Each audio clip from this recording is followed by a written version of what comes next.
Student of class 8।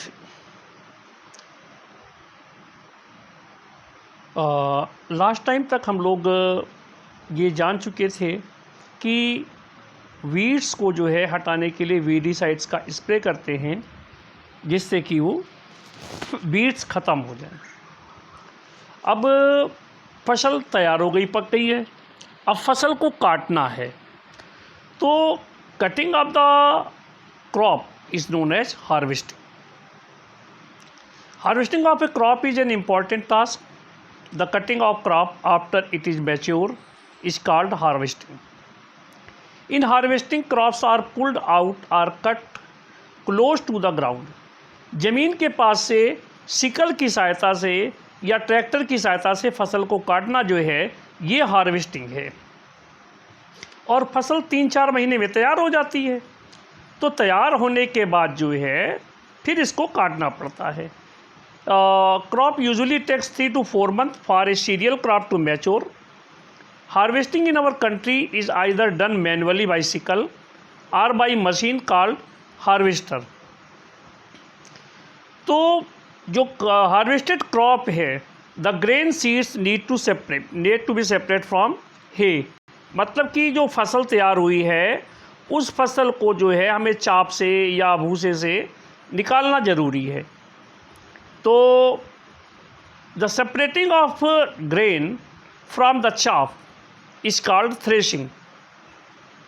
There is carried out with help of machine called combine which is in fact harvester as well as a thresher. तो ये जो combine है आप देख रहे हो, ये फसल को काटता भी है और काटने के बाद इसकी थ्रेशिंग भी करता है। मतलब इससे जो चाफ है, जो भूसा है, जो भूसी है, वो इससे अलग करता है और बीज जो है अलग करता है। तो आजकल होता ये है कि जो फसल तैयार होती है इसके बाद जो बचा रहता है, पराली जिसको कहते हैं, उसको जला देते हैं लोग।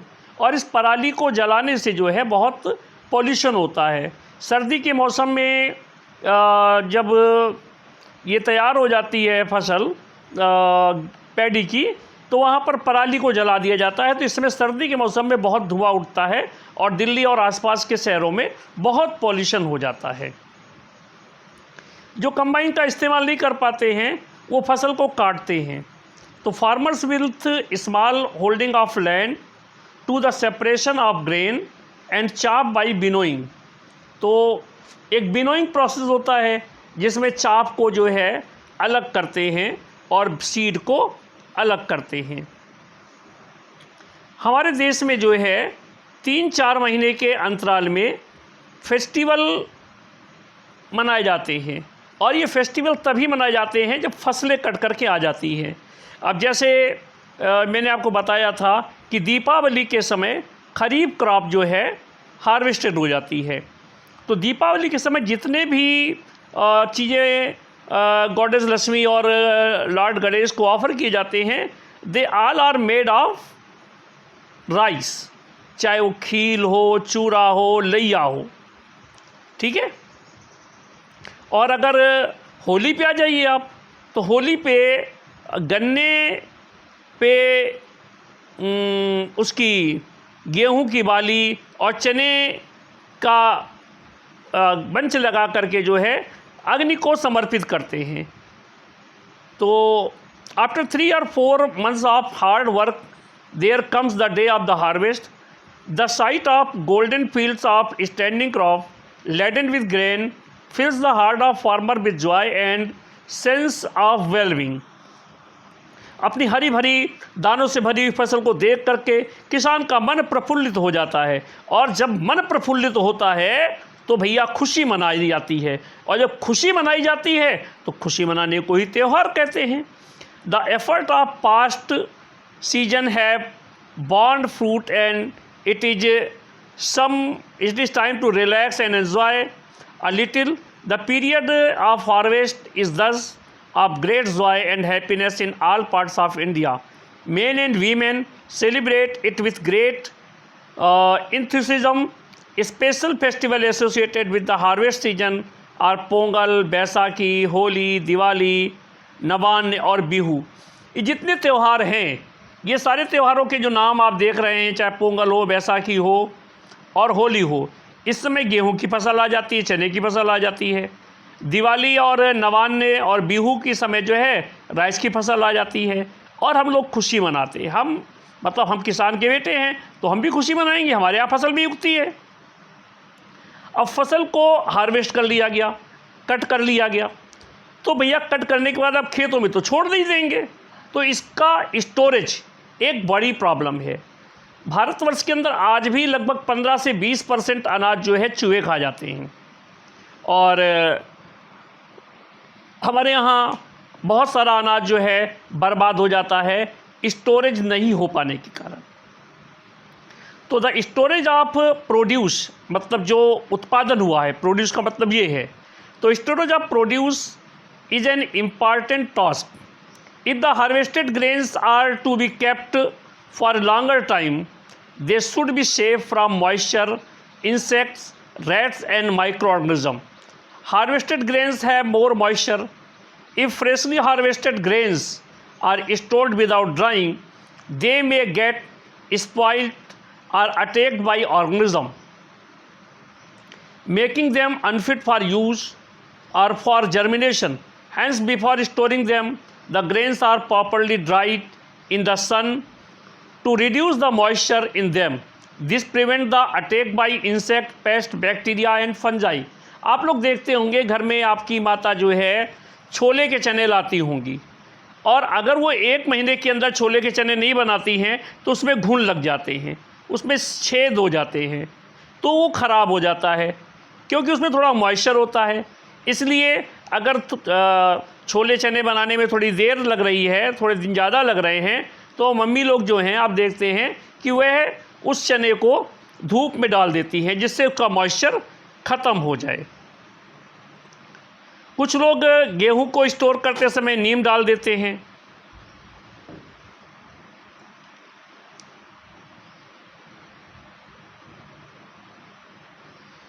फिर आप ये देख रहे हैं साइलोज बने हुए हैं। तो ये साइलोज जो बने हुए हैं ग्रेन्स के, ये बड़े बड़े वेसल्स होते हैं जिसमें ड्राइड सीरियल्स को या ड्राइड ग्रेन्स को रखा जाता है। तो farmers store grain in jute bags और metallic bins. However large scale storage of grains is done in silos and granaries. तो ये ग्रेनरीज देख रहे हैं जिसमें जूट के बैग में रखे गए हैं अनाज को, और ये ऊपर देख रहे हैं साइलोज है जिसके अंदर भर करके अनाज को रखा जाता है। इससे होगा ये कि the grains will be protected from pest like rats and insect. Dried neem leaves are used for storing food grains at home. घरों में जब आपके यहाँ ज़्यादा गेहूँ आ जाता है तो उसको बखारी में या किसी जगह स्टोर करते हैं तो साथ में नीम की पत्ती भी लगा देते हैं, क्योंकि नीम की पत्ती जो है अच्छा इंसेक्टिसाइड या पेस्टिसाइड्स हो सकता है। तो for storing large quantities of grains in a big godowns, specific chemical treatment are required to protect them from pest and microorganism. तो होता ये है कि जब गोदाम में रखते हैं तो वहाँ पर स्पेशल टाइप के केमिकल डालते हैं। इस केमिकल के डालने से जो पेस्ट वगैरह हैं, जो माइक्रो ऑर्गेनिज्म हैं, वो उस पर अटैक नहीं कर पाते हैं, वो बहुत समय तक सुरक्षित रहता है। अब एक एक्टिविटीज़ आप कर सकते हैं। अब जैसे make the following table in your notebook and complete it. जैसे मिल्क है, इसके सोर्स कौन कौन से हैं, फिर इसके बाद सीरियल्स के स्रोत आप बना सकते हैं, फिर पल्स के सोर्स लिख सकते हैं आप। इसके अलावा वेजिटेबल के सोर्स लिख सकते हैं। और जब टेबल कंप्लीट हो जाए तो फिर जैसे plants like plants animals also provide us different kind of food, तो फिर इसके आगे आप लिखेंगे कि किस प्रकार का भोजन मिलता है। कुछ लोग कोस्टल एरिया में रहते हैं, समुद्र के किनारे, तो जो समुद्र के किनारे रहते हैं वो फिश खाते हैं अपनी डाइट में। और आप लास्ट क्लास में पढ़ चुके हैं कि हमें प्लांट से क्या क्या मिलता है। तो we have just seen that the process of crop production involve a number of steps like selection of seeds, sowing, etc. Similarly, animal provide with proper food, shelter and care when this is done in a large scale called animal husbandry. तो आप बहुत कुछ पढ़ चुके हैं। अब थोड़े थोड़े हम क्वेश्चन पर आपके आते हैं। तो आप इसमें से जितने क्वेश्चन कर सकें, इसमें ऊपर चॉइस दी हुई है। The same kind of plant grown and cultivated on a large scale at place is called. तो सेम टाइप की जो कल्टीवेशन होता है उसे क्रॉप कहते हैं। तो the first step before growing crop is, तो ये प्रिपरेशन ऑफ सॉइल हो जाएगा, मतलब सॉइल को तैयार करना है। फिर डैमेज सीड क्या होते हैं? Would float on the top of water. फिर for growing a crop sufficient sunlight and nutrient and water from the soil are essential. एक फसल को उगाने के लिए हमें क्या क्या चाहिए? तो एक तो सनलाइट चाहिए और वाटर चाहिए और सॉइल से हमको न्यूट्रिएंट चाहिए। फिर इसके बाद ये आपको कॉलम पूरे करने हैं। जैसे खरीफ क्रॉप है तो खरीफ पे मैंने कहा था पैडी और मेज, पैडी मतलब राइस हो गया। रबी क्रॉप पर जो है व्हीट, ग्राम पी हो गया। केमिकल फर्टिलाइजर्स में यूरिया एंड सुपर फास्फेट्स हो गया, ठीक है। और ऑर्गेनिक मैन्योर में animal excreta, cow dung, urine and plant waste. इसके बाद गिव 2 एग्जाम्पल ऑफ ईच। तो खरीफ में भी आपको ऊपर बता दिया मैंने, पैडी और मेज हैं। रबी में व्हीट, ग्राम और पी है। इसके बाद आपको पैराग्राफ लिखना है। Right a paragraph in your own words. तो प्रिपरेशन ऑफ सॉइल में क्या है ये आप लिख देंगे। वीडिंग आप जानते हैं, तो removal of weeds is known as weeding. Sowing जो है बीज को बोना है। थ्रेसिंग जो है सीड से चाफ को अलग करना है। इसके अलावा फर्टिलाइज़र और मैन्योर में डिफरेंट लिखने हैं, ये आपको पता होंगे, मैंने बताए हैं, लिख दीजिएगा। इरिगेशन क्या है और 2 मेथड इरिगेशन के लिखने हैं। तो if wheat is sown in the kharif season what would happen. तो अगर खरीफ के सीजन में आप गेहूं को बो देंगे तो फसल अच्छी नहीं होगी क्योंकि पानी बहुत होता है। फिर इसके बाद अगले जो क्वेश्चंस हैं इनको आप करके कॉपी पे रखेंगे और जो क्वेश्चन आपको नहीं आए हैं वह मुझे भेजेंगे लिख करके, तो फिर उनको मैं सॉल्व करने की कोशिश करूँगा आपकी सहायता से। ये पजल्ड है, इसको कर लेंगे। इतना काम आप कर लीजिएगा। अगले टर्न पर हम फिर मिलेंगे तो माइक्रो ऑर्गेनिज्म पर बात करेंगे। Good bye.